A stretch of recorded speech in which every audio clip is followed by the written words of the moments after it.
Olá, graça e paz, Pai Senhor Jesus, que Deus abençoe a todos. Oremos ao Senhor para continuarmos aqui a nossa jornada estudando escatologia bíblica. Vamos falar com Deus. Bendito Deus e eterno Pai, Senhor, nesse momento eu quero te agradecer, meu Deus, por mais este dia, Senhor, que o Senhor preparou para estarmos aqui estudando a tua palavra, Senhor, que o Senhor venha tomar direção, que o Senhor venha nos capacitar, abrir o nosso entendimento, Senhor. E essa pessoa, Pai, que vai assistir essa aula pelo YouTube, que ela possa compreender, Senhor, tudo aquilo que o Senhor tem ministrado ao coração, ao nosso coração, em nome de Jesus.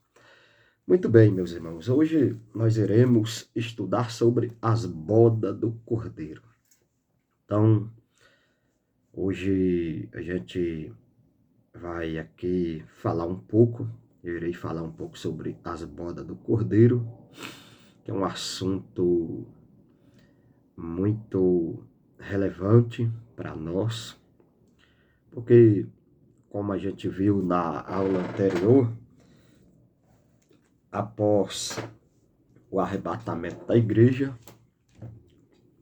a igreja será levada até o Senhor e ocorrerão ali dois eventos, o Tribunal de Cristo e as bodas do Cordeiro. Bom, falando isso, peço que você pegue aí o seu papel, a sua caneta, seu caderno, para fazer as suas anotações. E divulgue aí o nosso trabalho, divulgue o meu trabalho aí para mais alguém, naquele grupo lá da família, enfim, seja um canal de bênção aí na vida de outras pessoas. Mas afinal, o que é as bodas do Cordeiro? As bodas do Cordeiro é um dos eventos mais extraordinários da igreja.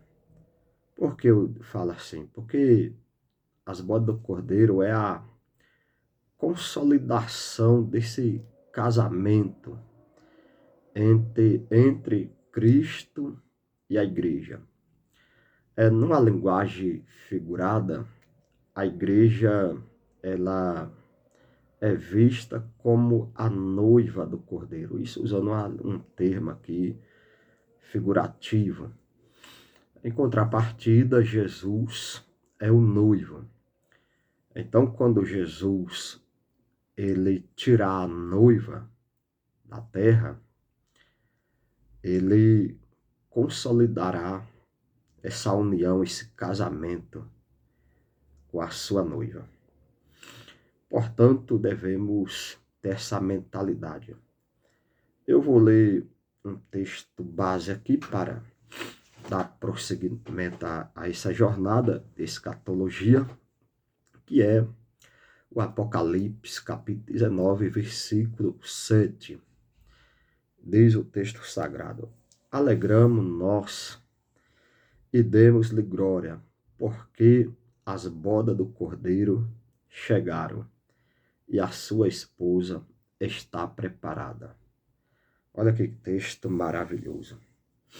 Então, o apóstolo João, quando ele teve a revelação, quando Jesus revelou a ele o Apocalipse que é o livro das revelações, o Senhor mostrou para ele o futuro glorioso da igreja, esse momento maravilhoso, um momento, eu diria que único, porque nenhum outro momento você vai ver algo tão glorioso, a não ser quando chegar esse dia que Jesus ele fará essa consolidação entre a sua noiva, né, a igreja do Senhor. As bodas do Cordeiro será um evento, como eu já tinha dito, subsequente ao tribunal de Cristo. Assim nós receberemos os lauréis eternos, ou seja, no tribunal de Cristo, nós estudamos e vimos que a igreja vai ser recompensada, aqueles que as obras foram aprovadas. E após isso, a igreja será convidada a entrar para as grande boda do Cordeiro, que é o lugar, o local onde vai ser celebrada ali essa festividade. Aí a pergunta é, onde vai acontecer as bodas do Cordeiro? Qual região, qual lugar? O lugar das bodas do Cordeiro, se a gente fazer uma leitura do Apocalipse 19, até o versículo 7, eu estou com a Bíblia em mão, vou tentar ler aqui, hoje eu estou sem o meu óculos aqui, então com bastante dificuldade na leitura, mas diz assim, depois destas coisas ouvi no céu, como que uma grande voz de uma grande multidão que dizia, aleluia, salvação e glória e honra e poder pertence ao Senhor nosso Deus, porque verdadeiros e justos são seus o juízo, pois julgou a grande prostituta que havia corrompido a terra com a sua prostituição, e das mãos dela vingou o sangue dos seus servos. E outra vez disseram, aleluia. E a fumaça dela sobe para todo sempre. E os 24 anciões e os 4 animais prostaram-se e adoraram a Deus, assentado no trono, dizendo, amém. E saiu-lhe uma voz do trono que dizia, louvai ao nosso Deus, vós todos os seus servos, e vós que temeis, assim porque como grandes, pequenos e grandes, assim pequenos e grandes.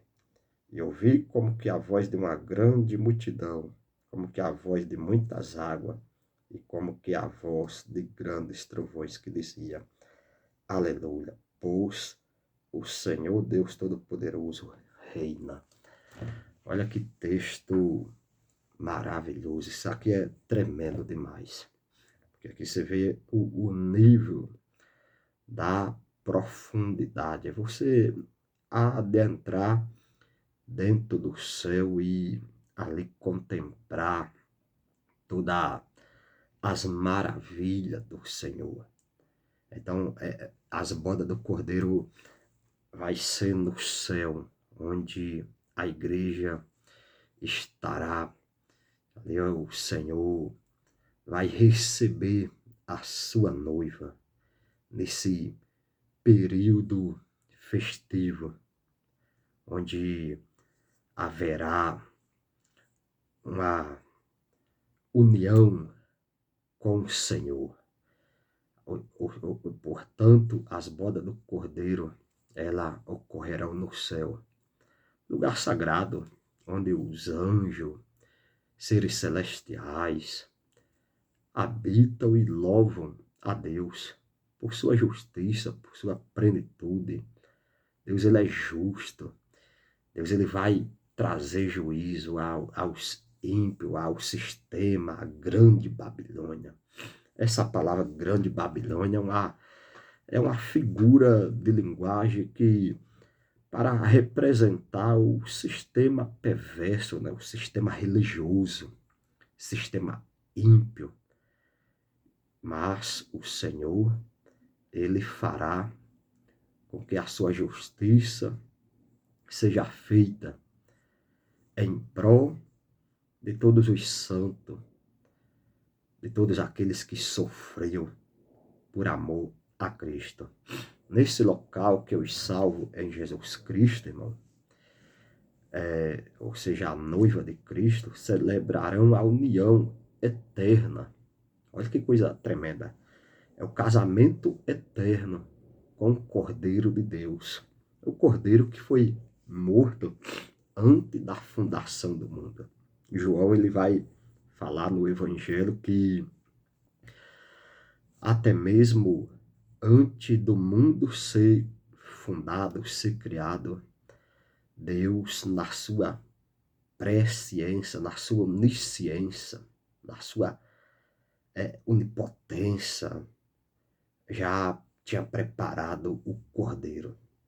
Então, meu irmão, se percebe a grandeza do nosso Deus. Veja, o homem não tinha nem sido criado e Deus já tinha preparado o plano de salvação. Porque o Senhor sabia que o homem ia cair. O Deus ele não foi pego de surpresa. O Senhor sabia que o homem não ia resistir, ia pecar.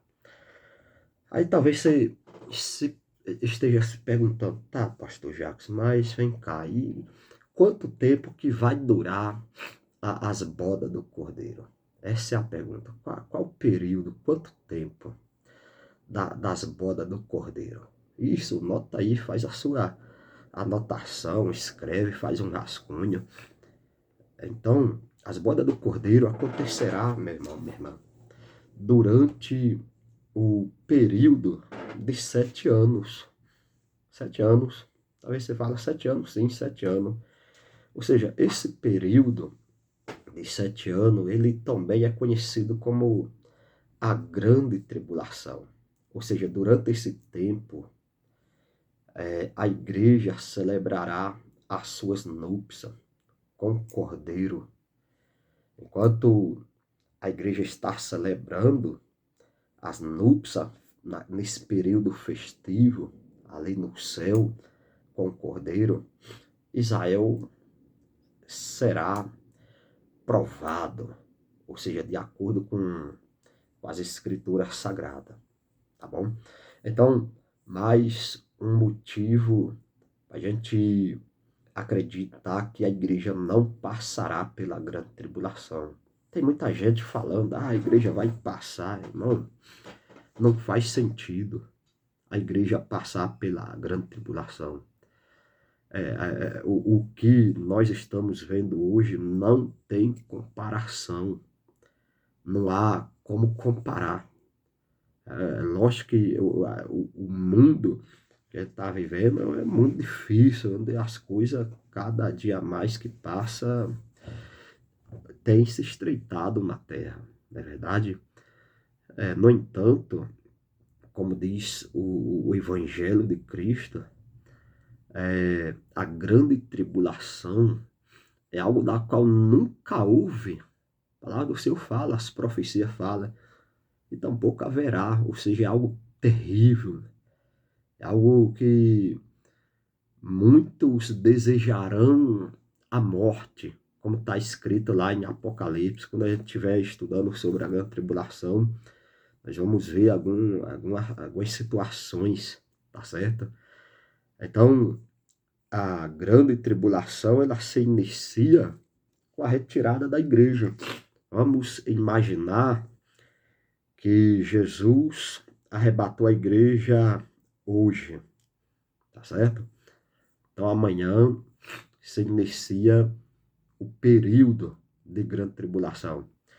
Então, aqui há 2 eventos acontecendo: a grande tribulação na terra e as núpcias, as bodas do Cordeiro no céu. A grande tribulação, na verdade, é o juízo de Deus sobre os ímpios, a punição de Deus sobre os ímpios.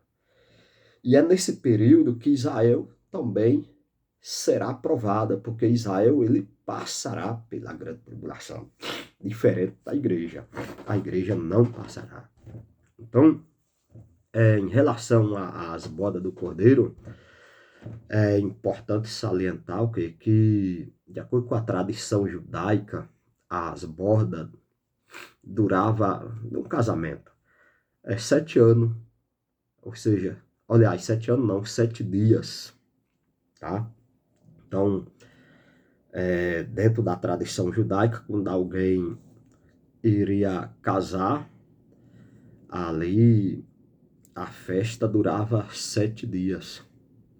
Esses 7 dias em tempos proféticos equivale a uma representação de 7 anos, tá?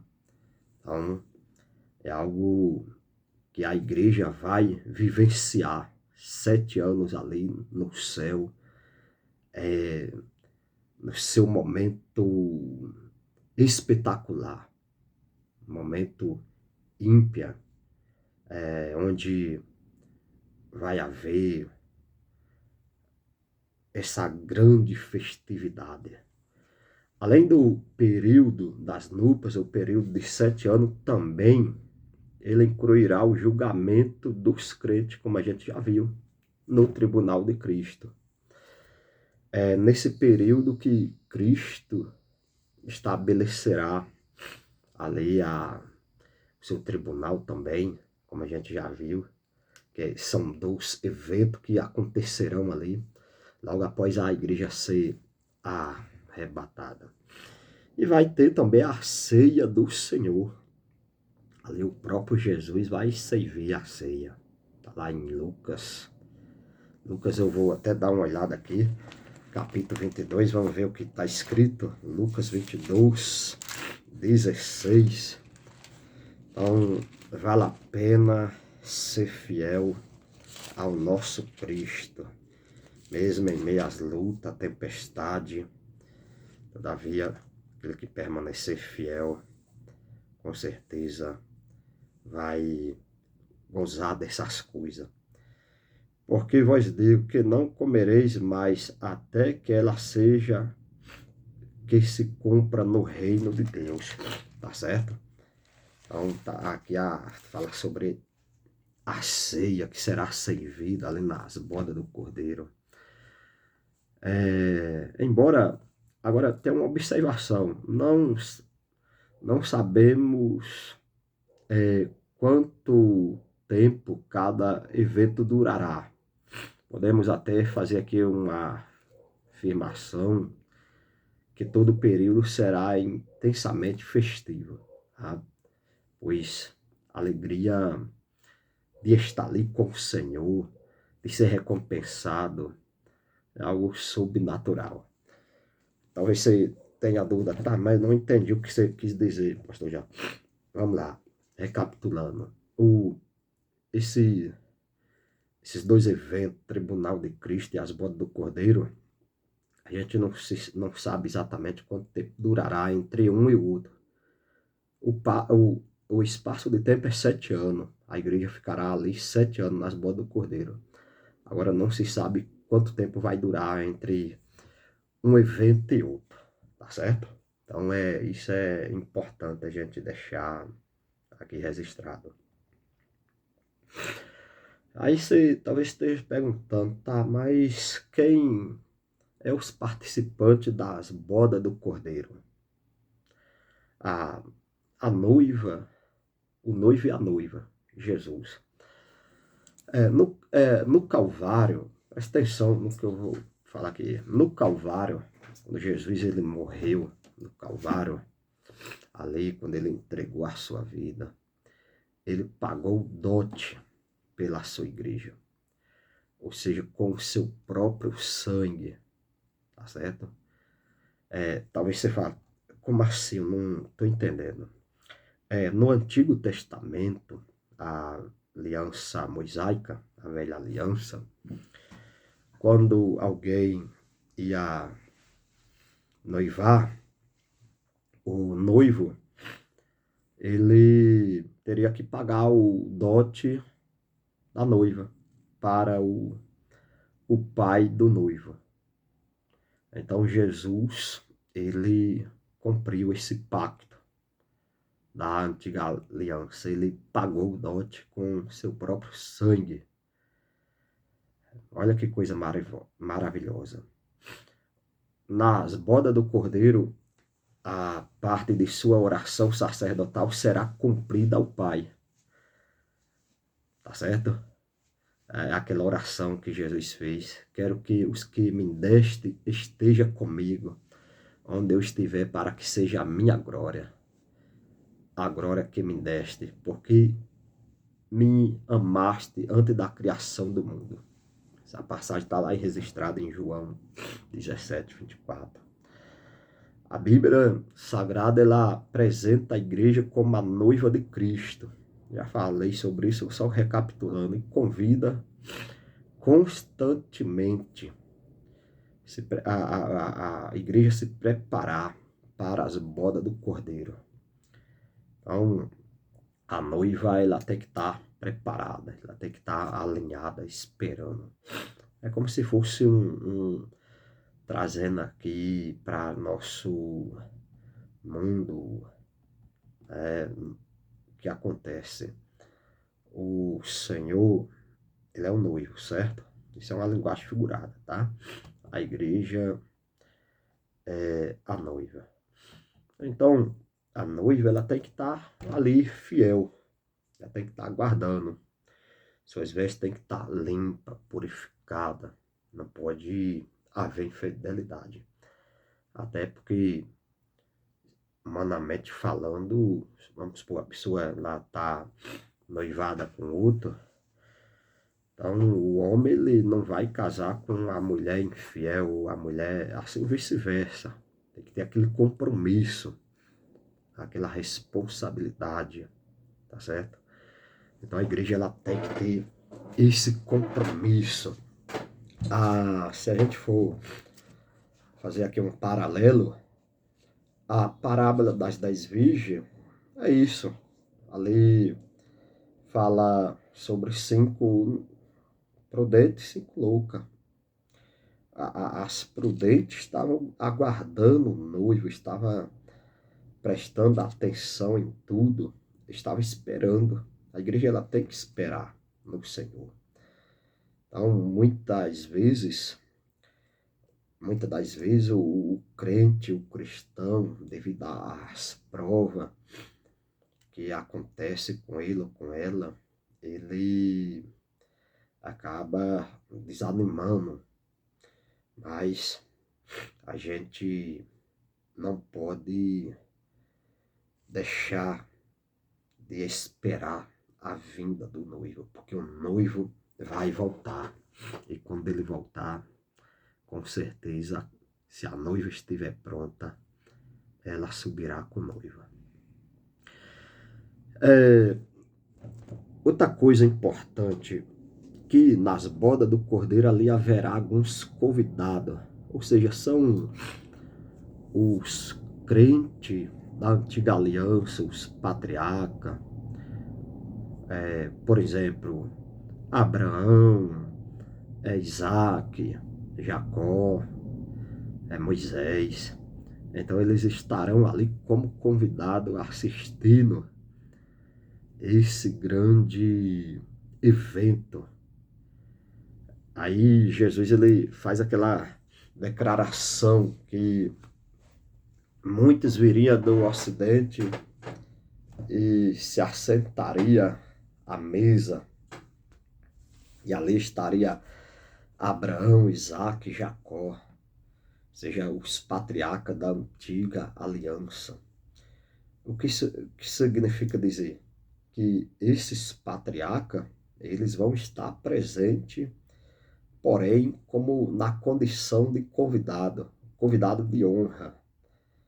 Você vai casar, você vai convidar ali as pessoas, os amigos, que são as pessoas de honra, aquelas pessoas que você não vai convidar um qualquer, você não vai convidar um estranho, uma pessoa que você não conhece, tá certo? Então, a mesma coisa, nesse casamento entre Cristo e a igreja, haverá os convidados de honra. Abraão, Isaac, Jacó, é coisa maravilhosa.